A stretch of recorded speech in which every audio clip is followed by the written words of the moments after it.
Though they were bacteria, protozoa,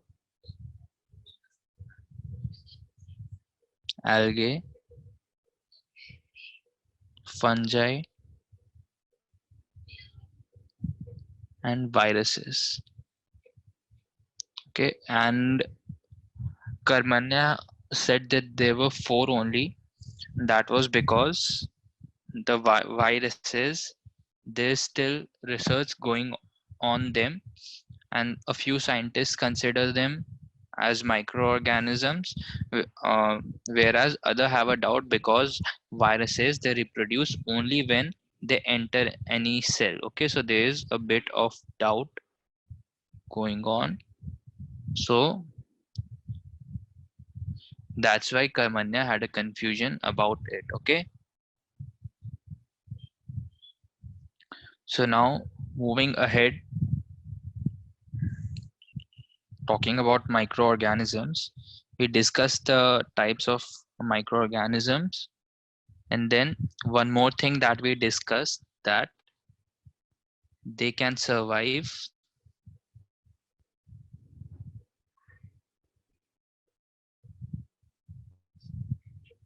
in any, not all, but microorganisms can be found in any environment. Okay, microorganisms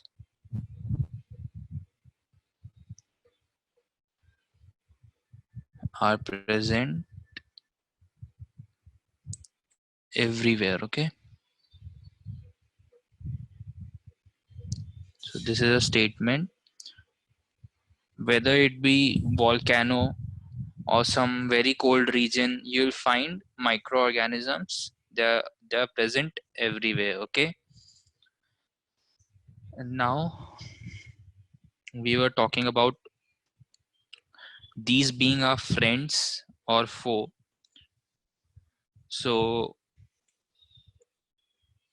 the first thing that we'll be seeing, we have seen is where we'll be seeing this. Where do they live? Okay,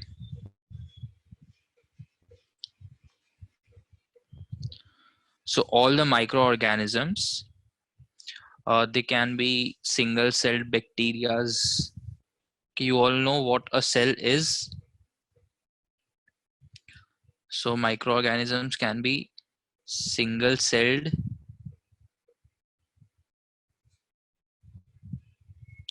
bacteria,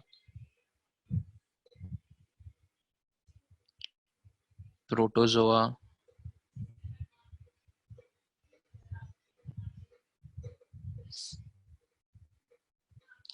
or some algae.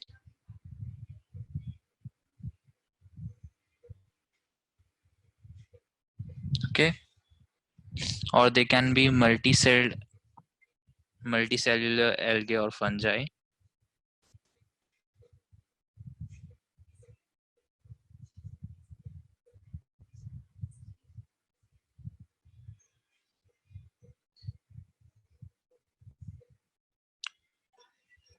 So they can survive under all types of environment. Okay, can survive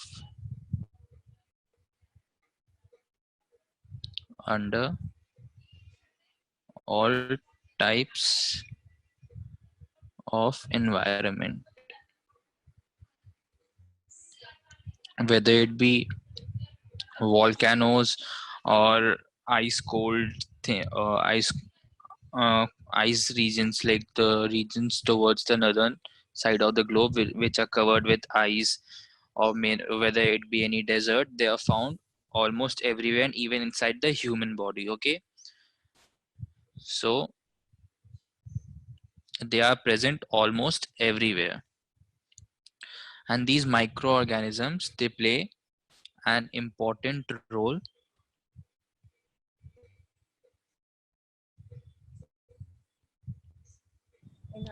an important role in our lives. Okay, so talking about the important role, they are they can be beneficial to us also, as we'll be discussing this in this chapter. They can be beneficial to us, that is they can act as our friends, or they can cause diseases, acting like a foe, that is enemy. Okay, so moving ahead, we'll be discussing everything. Okay, so seeing the friendly side of firstly I'll be discussing these microorganisms, a bit about these microorganisms. Okay, so the first thing we'll talk about is, I'll tell you a bit about bacteria. Okay, so talking about bacteria,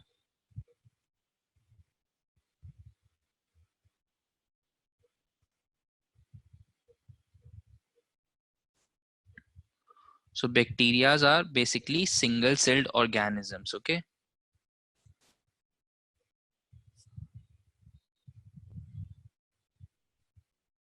bacteria are single celled organisms, and we all know that they are microorganisms, that is we can see them only through microscopes. Okay, so moving ahead, bacteria, talking about bacteria, they are of four types. Okay,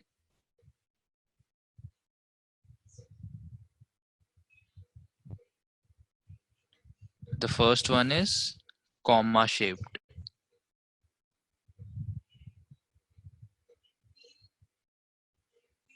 the second one spherical shaped,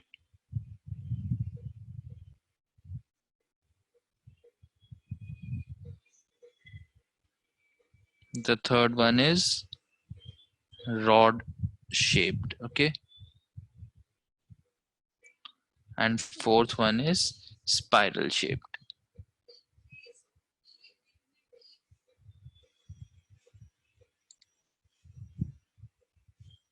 Okay, so these are the four types of bacteria.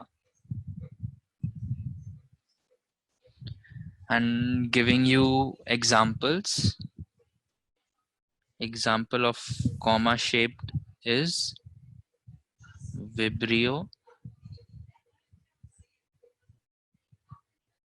cholera, then Streptococcus is a spherical one,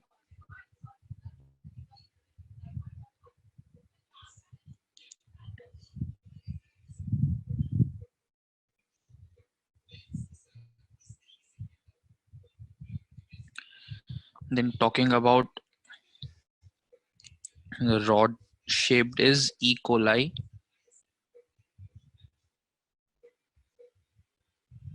and then talking about spiral shaped, okay, example is Borrelia. Okay, so these are a few examples of the different types of bacteria. Okay, so bacteria are basically single celled organisms, and these are of four types: comma shaped, spherical shaped, rod shaped, spiral shaped, and I've given you examples for all.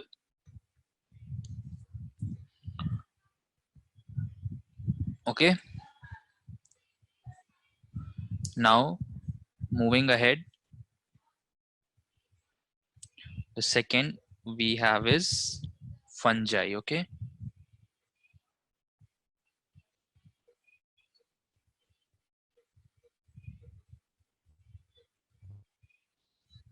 now talking about fungi, yeah, bread mold is an example of the same.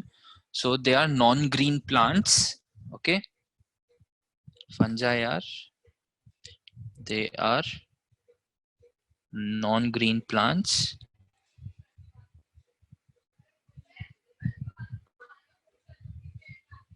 They are multicellular,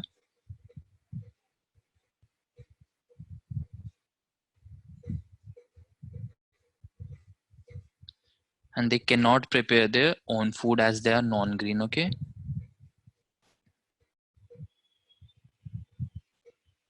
they cannot prepare their food.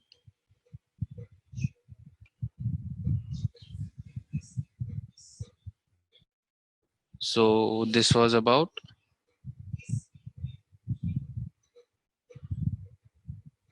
so this was about um, fungi. Now moving ahead, we have algae. Okay,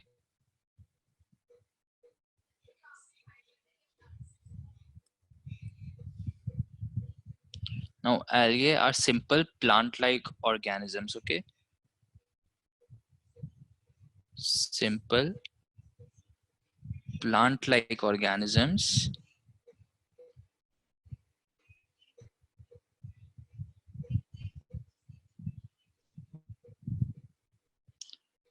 Okay, and they are usually aquatic in nature. That is, they are usually found in water.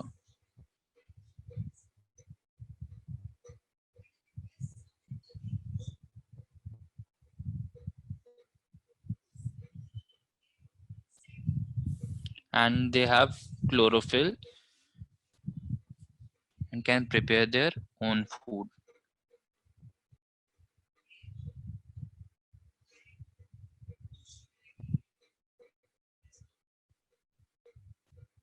And next we have protozoa. Okay,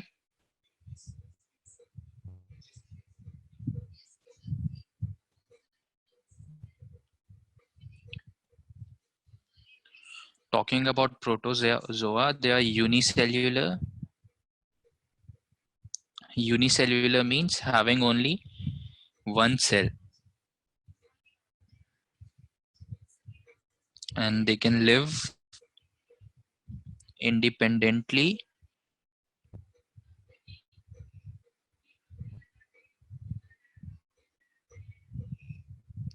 or as parasites. Yeah, amoeba is one example for this.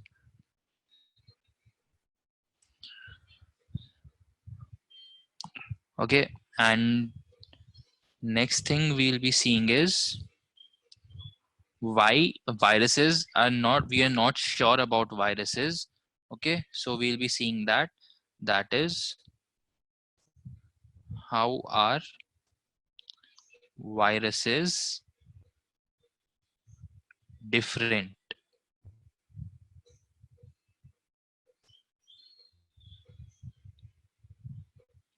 Okay, so when talking about viruses, they are microscopic organisms, but they are a bit different from the other microbes, as what happens is they reproduce only uh,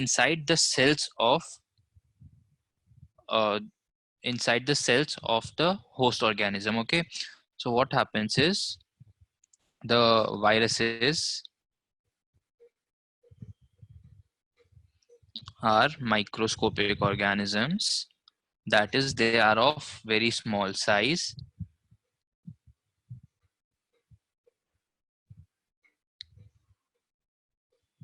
but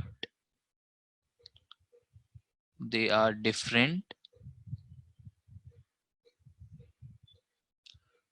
from other microbes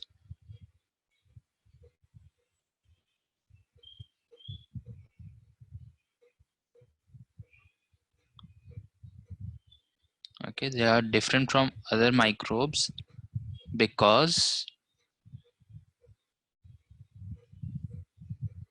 they can multiply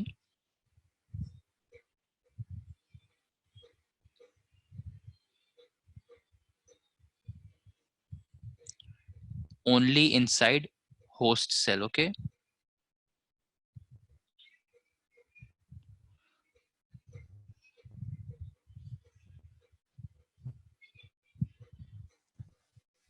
so what happens is these viruses, whenever they enter someone, then only they can multiply, otherwise they won't uh, host they won't be able to multiply. The host cell is the cell on which these viruses, taking the example of coronavirus nowadays, whenever it enters a human being, it enters into the cells, okay, and then inside the cells it starts multiplying. So the human cells are known as the host cells. So whichever cell in which the virus is entering, that cell is known as the host cell, okay.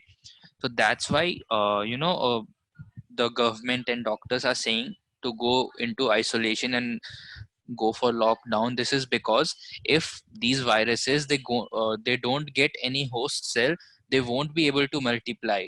That's why uh, lockdown has been announced and everyone is said to stay inside their houses, okay. So this is what basically makes a virus different, because the viruses, they can only multiply inside the host cells and they cannot multiply in general, okay. Also, one more important thing, that when outside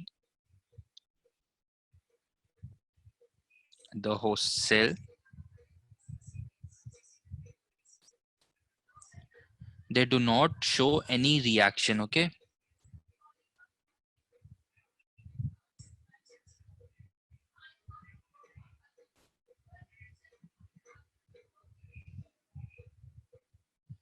They do not show any reaction means that it seems as if they are non-living, okay, and hence they can be crystallized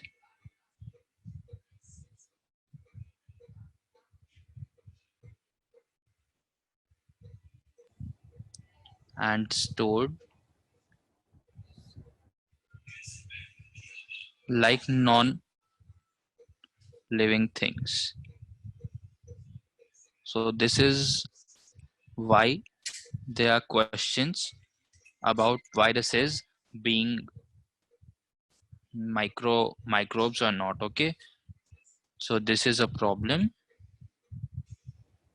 So I have a question. So coronavirus is a multicellular virus, no?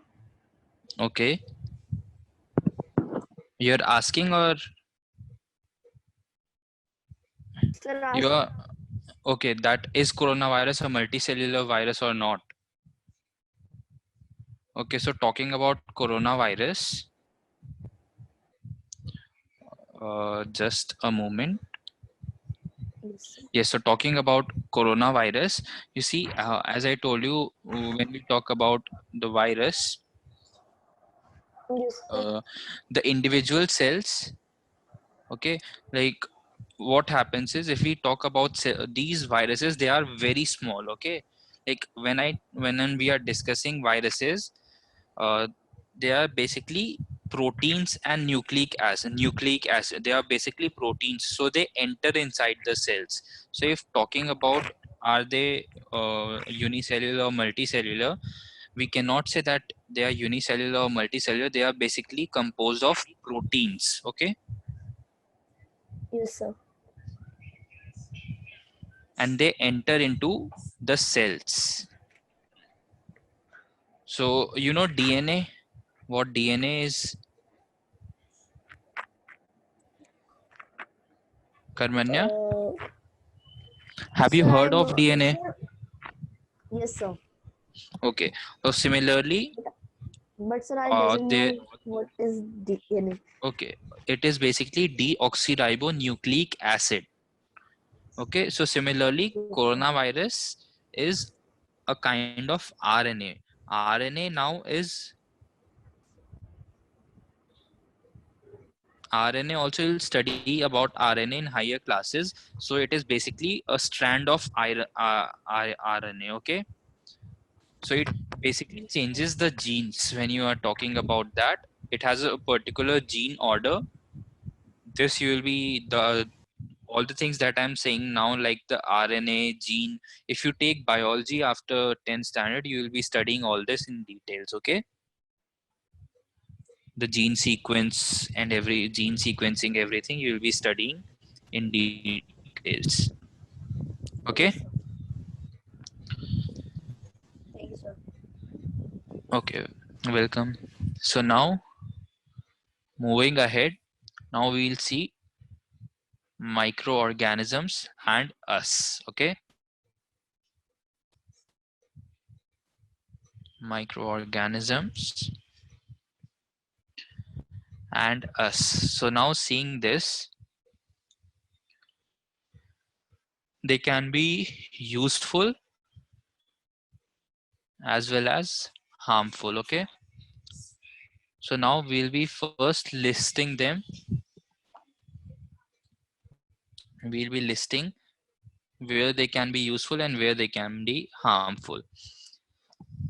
So talking about usefulness, the first thing is they can be used for preparation of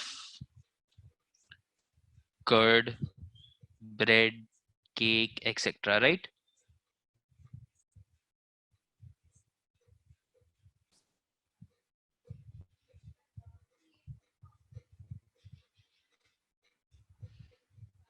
Also,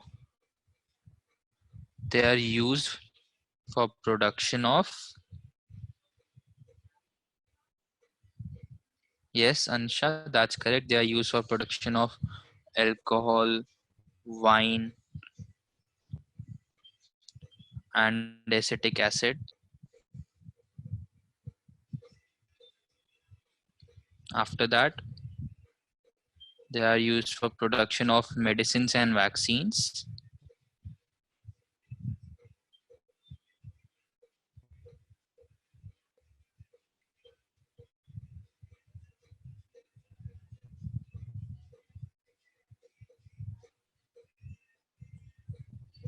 And then they clean the environment. They are, okay, the decomposers in the soil. They clean the environment. And next, they increase soil fertility, the rhizobium bacteria, okay, is an example.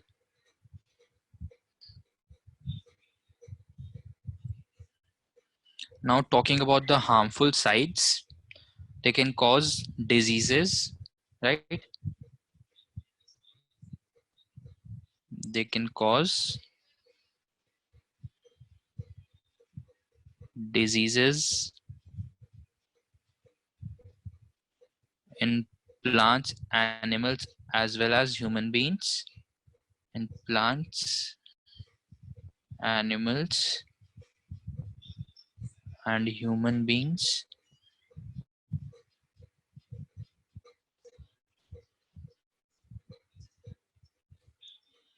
And then they can spoil food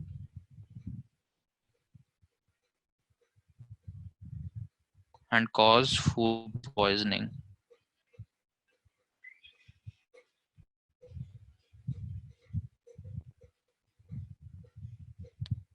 Okay, so clearly there are benefits also, and there are harmful things also about them, okay? So there are a lot of things which can happen because of microorganisms, okay? So now moving ahead, we'll be talking about these in details. Okay, so the first thing that we'll be seeing is how they are useful in making of curd, okay? Everything is clear to everyone till now?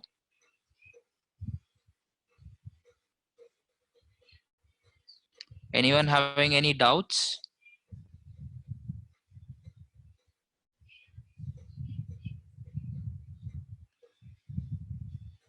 Okay, so now talking about making of curd and bread.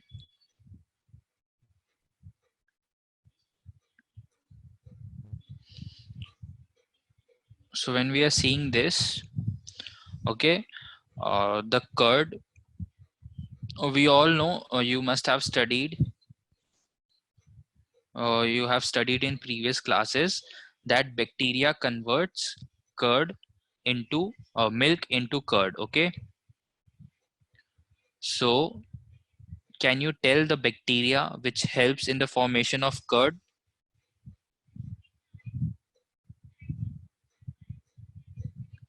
Anyone?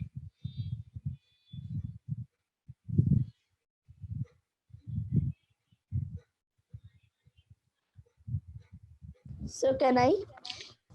Yes, sure. So lactobacillus. It's lactobacillus. Okay, Yes, sir. So lactobacillus. yeah. Anusha has also given the answer through chat, and that is absolutely correct. That is lactobacillus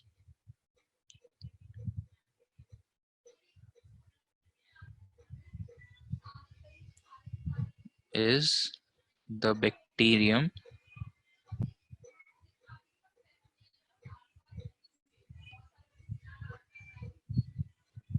which converts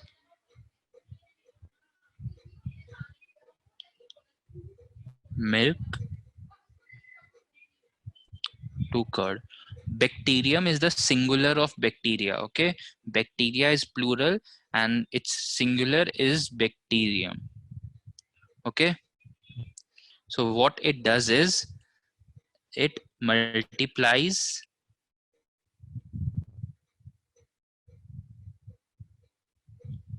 in milk, okay, and converts it into curd.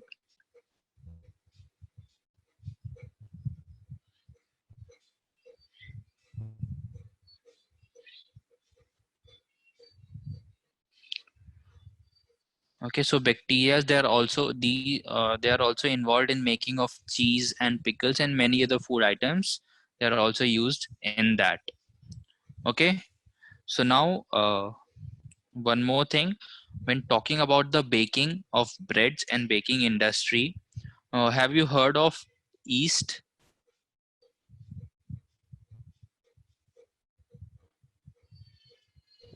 Yes, sir. So Sir, it is a yeast bacteria, single cell yeast is not a microorganism. bacteria. Okay, yeast Sir, is not. yeast is a yes, sir. Sir, yeast is a microorganism which help us to make alcohol and wines. Yes, that's correct. It is basically used for baking. Okay, and it comes under fungi. Okay, Yes, sir. so now talking about yeast, what happens is the yeast that we are talking about,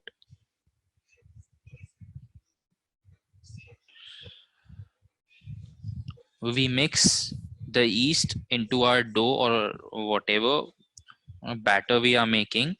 So this yeast reproduces rapidly. Okay,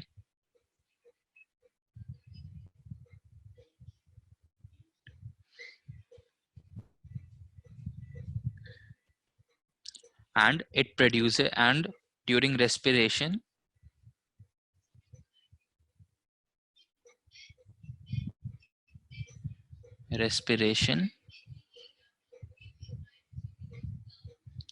it produces carbon dioxide.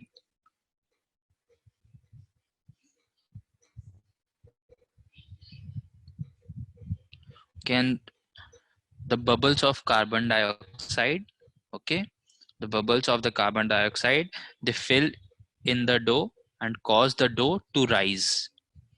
Bubbles of CO2 fill the dough and cause it to rise. Okay, so this is why we used yeast in the baking industry. I'm That doing is, this. when the dough rises and it increases in volume and becomes fluffy as it is required to be. Okay, so basically this is the role of yeast. Okay, this much is clear to you all? Yes, sir. Yes.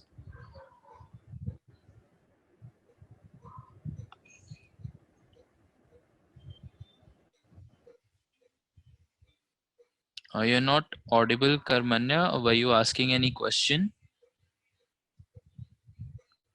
Okay, so if anyone is having any doubts, you can ask.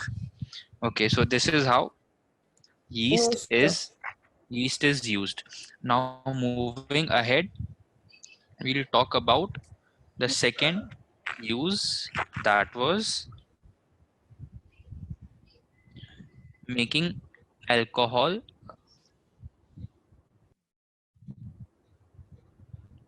making wine, alcohol and acetic acid. Okay,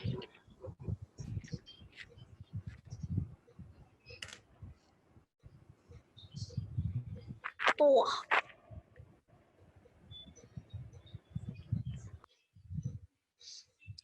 okay, so when talking about this,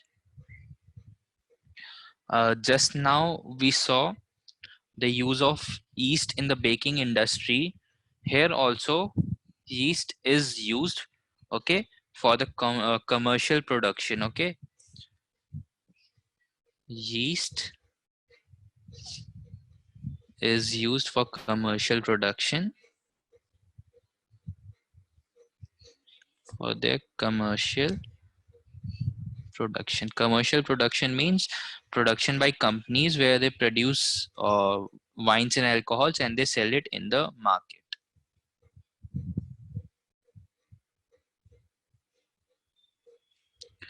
Now what happens is yeast, uh, for this yeast is grown. Okay, I'll write this down for you. Yeast is grown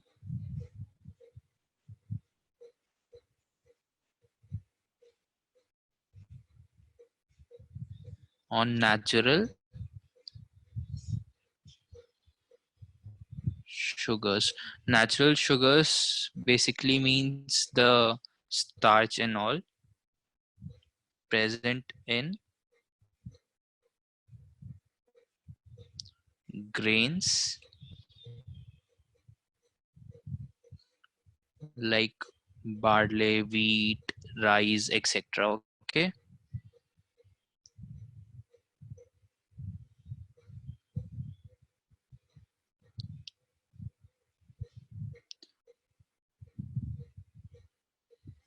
and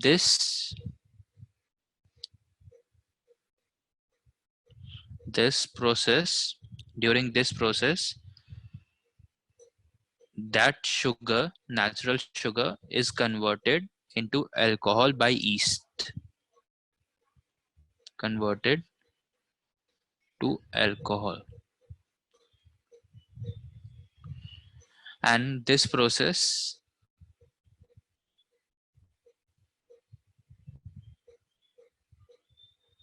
of conversion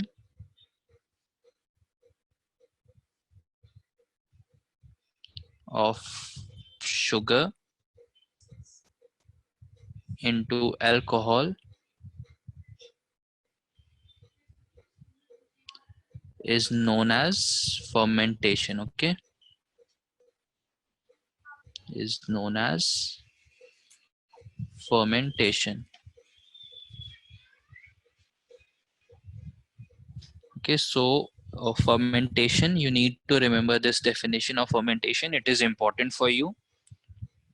Okay, and this process of fermentation, this was discovered by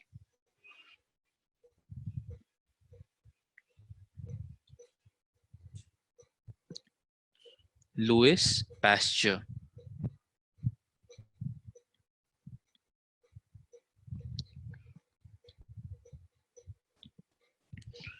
in 1857.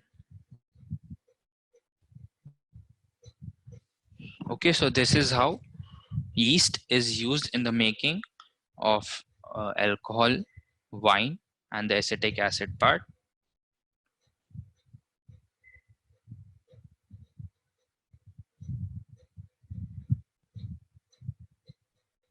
Okay, so anyone having any doubts?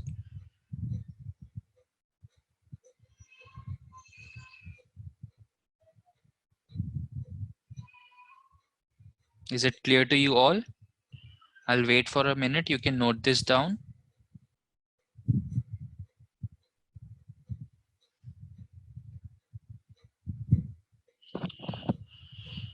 So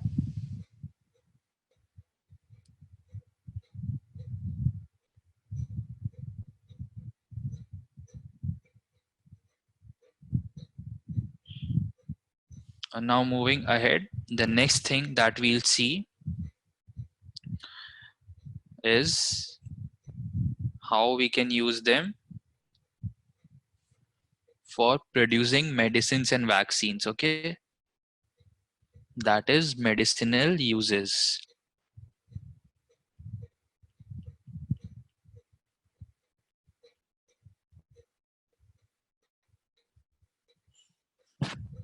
Okay, so whenever maybe you have gone to a doctor and when you would have fallen ill, and they would have given you an antibiotic or something like that.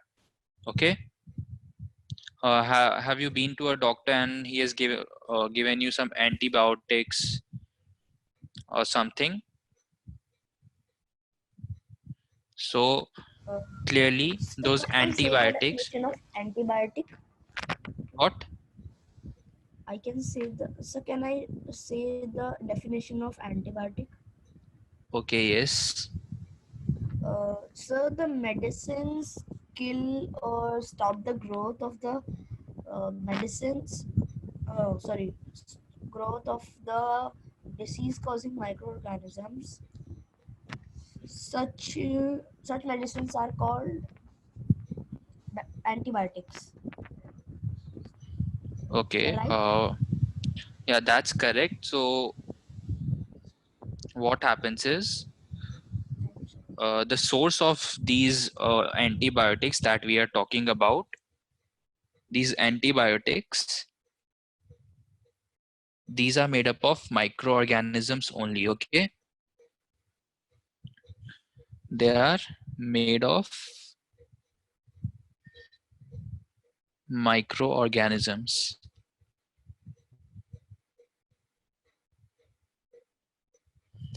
Okay, so talking about the definition of antibiotics, Karmanya has given the correct definition. That is, these are the medicines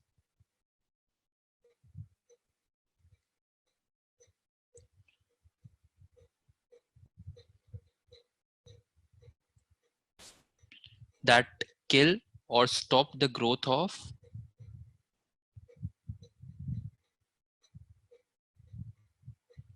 stop the growth of disease causing microorganisms.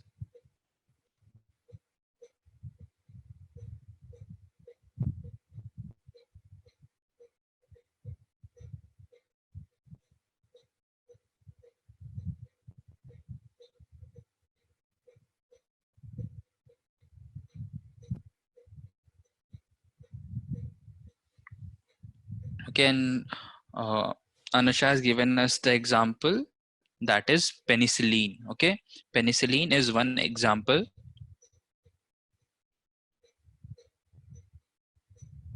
of an antibiotic, and there are many antibiotics that are being used. Okay, and they are made up of fungi and bacteria. Okay, they are made using fungi and bacterias.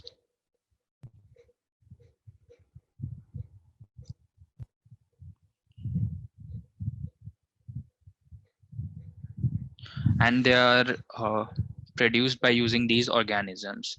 Okay, and sometimes what happens is they are also mixed with the feed of animals, and then what happens is there are various infections which can be prevented. Okay.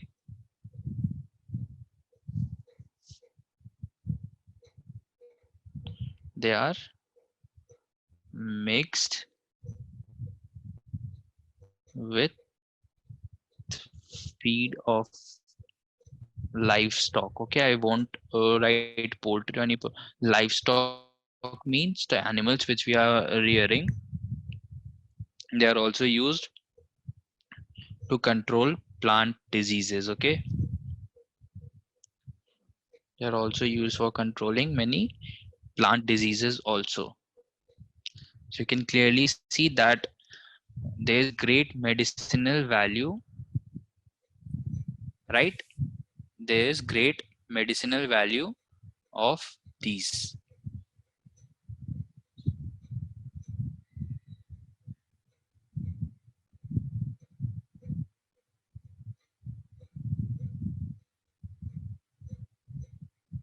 Anyone having any doubts?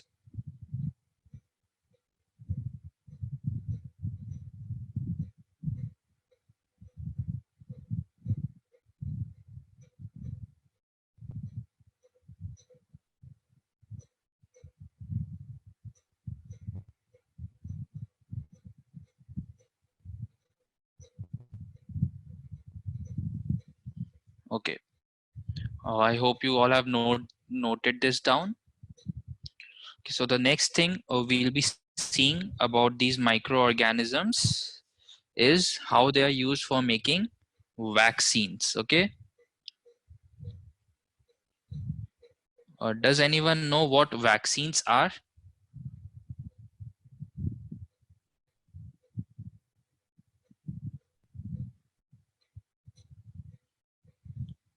Anyone?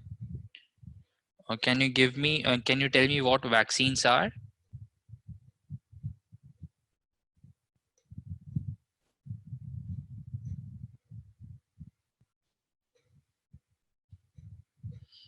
Okay, I'll tell you what exactly vaccines are. So what happens is whenever any microorganism enters our body, any disease causing microorganism, our body produces certain antibodies to fight that microorganism. Okay, and our body remembers that microorganism. Vikas has given the answer, which is a vaccine is a biological preparation that provides active acquired immunity to a particular infectious disease. That's correct, but you need to explain what this. You need to understand what this means. Okay, so what happens is these antibodies which are produced by the body, they fight with that microbe.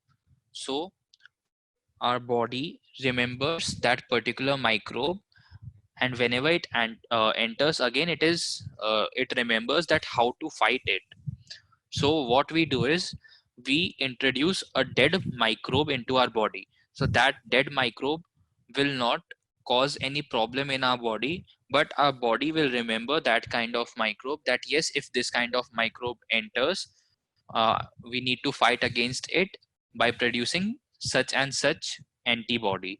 Okay, so if in future that microbe enters into our body is already ready to fight against it, and it kills them by producing that antibody. Okay, and prevents the disease. So this is how basic and that inactive microbe is basically what vaccine contains. Okay, so I'll write and explain. So whenever a disease causing microbe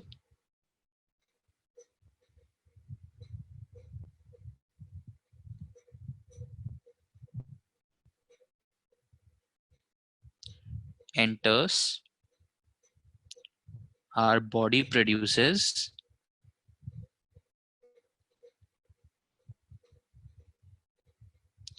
antibodies to fight against it. Okay,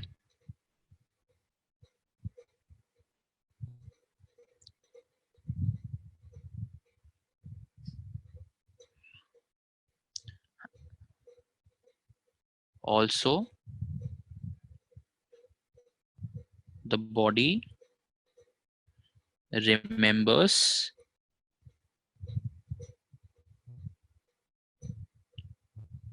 that microbe and is ready to fight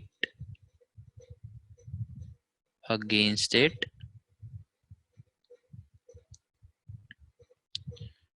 if it enters again.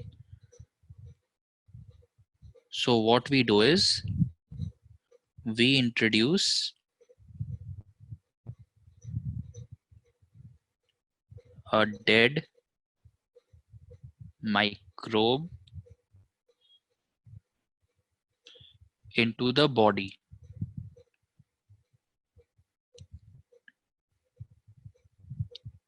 and this dead microbe, which cannot cause harm, which does not cause any harm, okay, which does not cause harm, but our body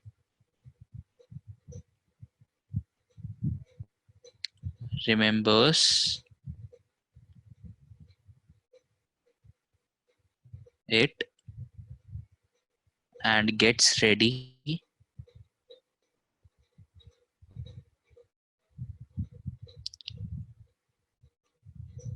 to fight against it if it enters our body.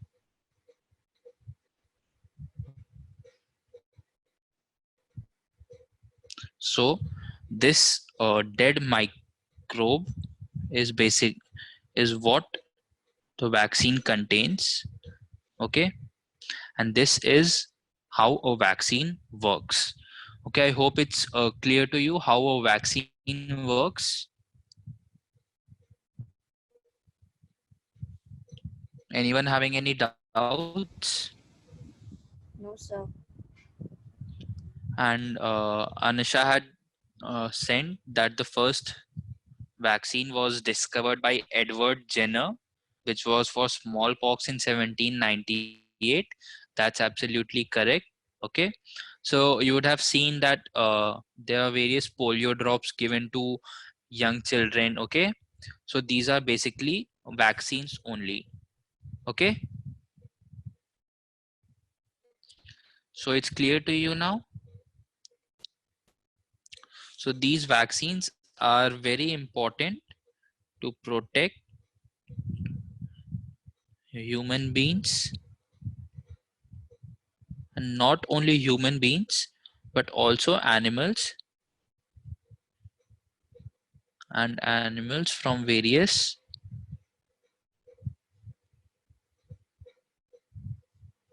several diseases. Okay,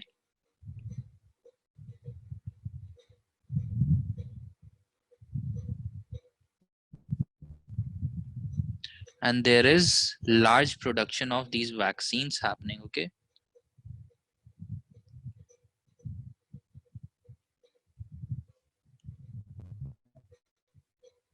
and talking about the diseases for which we have vaccines, they are like cholera, tuberculosis, hepatitis. Cholera is there, tuberculosis is there,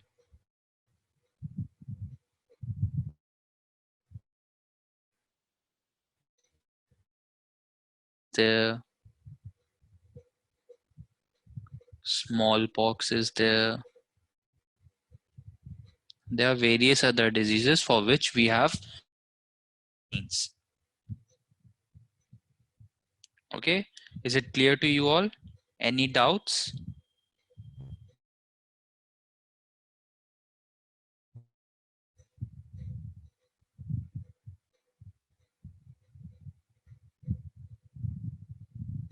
Okay, so now we'll move ahead.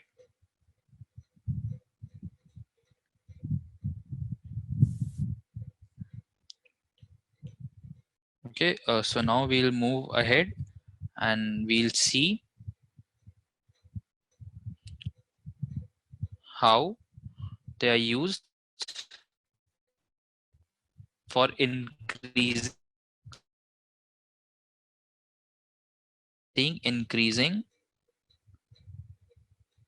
I've explained this to you already, so can someone explain?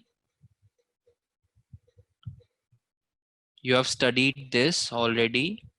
How does bacteria helps in improving the soil?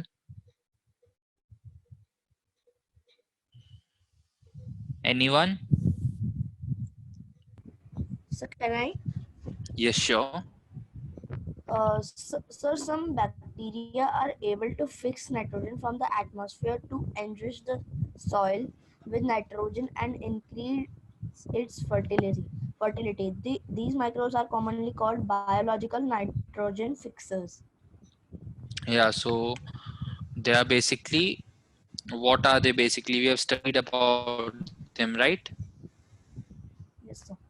In the last chapter, which we was, you all must have studied about rhizobium, Yes, sir. right? So it is rhizobium, and one more uh, Bacteria. blue-green algae is there. They do the process of nitrogen fixation. Okay, we all know what nitrogen fixation is. Anyone who's having any problem in nitrogen fixation? No, sir. Okay, so they do nitrogen fixation, and the examples are rhizobium, blue-green algae.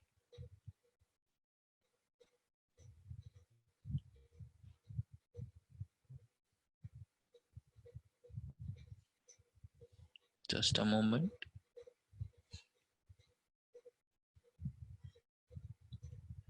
Okay, so these organisms, they help in increasing the fertility of soil. Okay, now moving ahead, can someone tell that how these microorganisms, they clean the environment?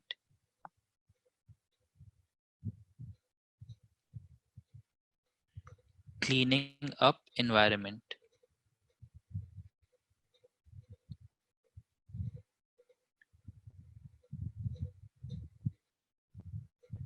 Have you ever heard of decomposers? Yes, sir. So what are decomposers? Can you tell?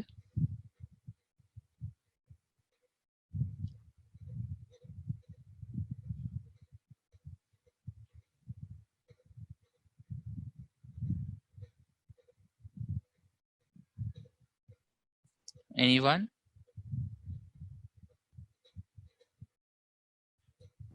Sir, some plants which, sir, some bacteria which uh, decompose the decompose the material which are decomposable, like animal waste. Okay. Uh, so what happens is, like suppose you all have heard what manure is.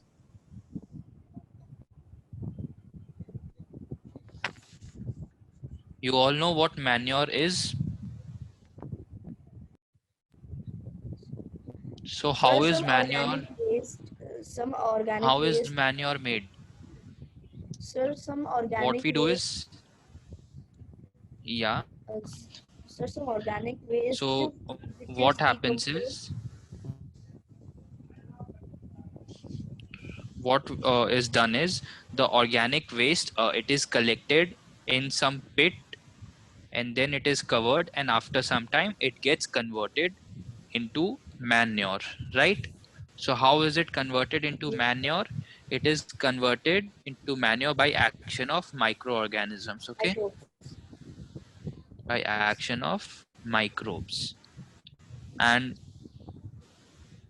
it is done the waste is converted, waste is used, so they are helping in cleaning the environment. Okay, moreover, if some big organic some animal or any plant leaf or any plant dies, so we have organic matter, dead organic matter, right?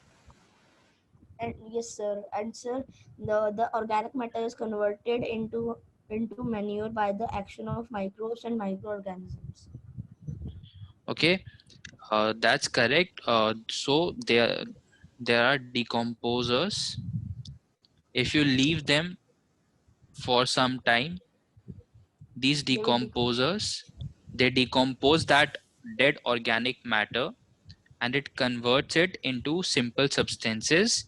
Okay, this is converted into simple substances,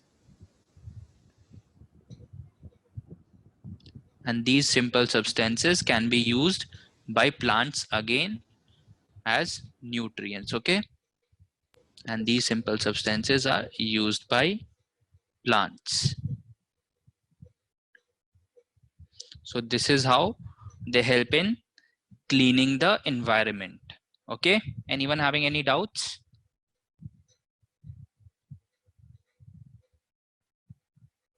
Is it clear to you all?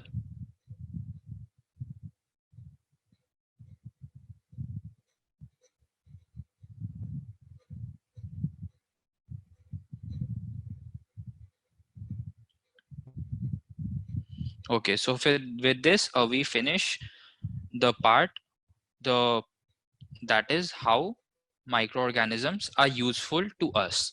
So in the next class we'll be talking about how they are harmful for us. Okay, so with this we'll end today's class, and I will inform you about the exam, that we'll drop a message in the group about the exam. Okay,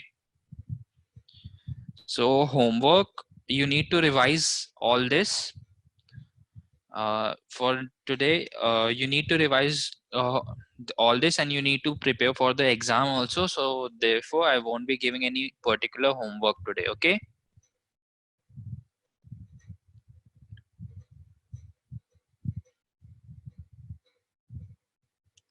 good night everyone. Bye.